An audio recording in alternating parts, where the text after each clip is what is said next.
Welcome back. In today's video, I'll show you how to troubleshoot and solve common problems in Windows 10. Whether your audio isn't working how it should, your internet isn't connecting, or you are having trouble with a device, hopefully this video might help.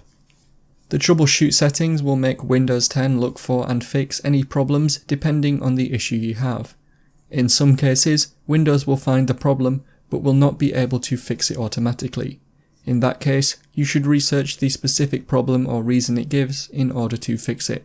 This will still help though, as it will identify what's wrong.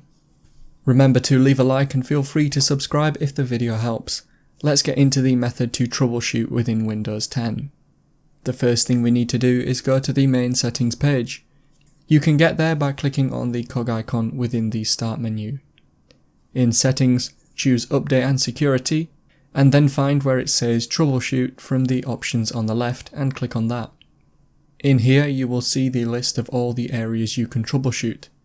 To run the troubleshooter, simply click on an option and then choose run the troubleshooter. If I choose the playing audio option for example, it will ask me to choose the specific device I want to check. Choose a device in this instance and then the troubleshooter will run. Allow Windows to look for and fix or identify any problems it finds. You may have to manually tell Windows to make adjustments, but it will suggest these to you and should do them automatically when you click on the option. If the troubleshooter didn't fix the problems you have, I have plenty of videos on my channel that might fix the issues you are having.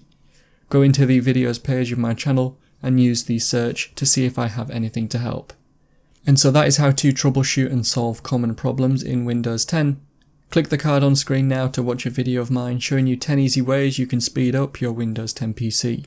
If you have any questions, then let me know in the comments below, and if you did find today's video helpful, remember to leave a like and feel free to subscribe for more tips in the future. Be sure to stick around to see some of my other videos that you might be interested in. Thanks so much for watching today, and I will see you in another video.